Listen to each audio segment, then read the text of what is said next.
what he's done here, his legacy? What comes to mind? I think a guy who has worked extremely hard. He's been a poster child for the fact that hard work can bring you success. And I think that's what a lot of people fail to realize. They think that great players just are great. I mean, there are some players who just have that kind of ability.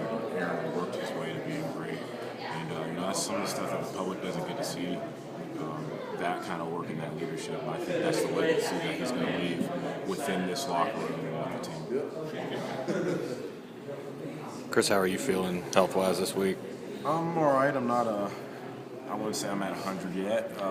This week is going to be one where we are careful what I do, but it's actually going to be good to be able to get out there, run, and practice with offense this week. Was your goal all along the Auburn game to get back for that one? The goal was to get healthy and to help my team in whatever way possible. Even though I was able to be out there on the field, somewhat limited, I felt like I could contribute, to our team's success, and that was the ultimate goal.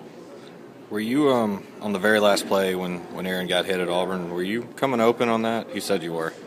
Yeah, I like to think so. But we can always say what if.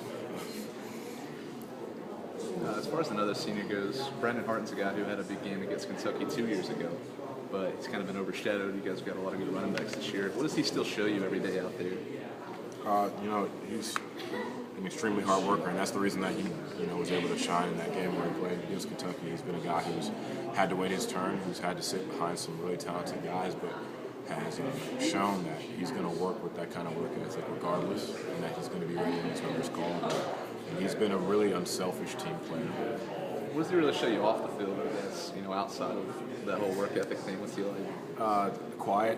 Really quiet guy. A little hard. I mean, he's always hanging out with the team and hanging out with us, and he's always the most, soft-spoken one, but you can definitely tell he's there. He's this tall, so yes. You look over him sometimes, you look down and you're like, oh, what's up? What does he have to do differently being that small to really stand out there to you and really hang with those guys? I mean, he's been best friends to those guys who have been the guys on the team. He's, best friends with Tavares King and, like Rambo and them. So, like, when you come in as a freshman, like, the guys who were, like, the ballers, Harton was always with the ballers, and so you wanted to be with Harton. I guess that's how it was. All right, awesome.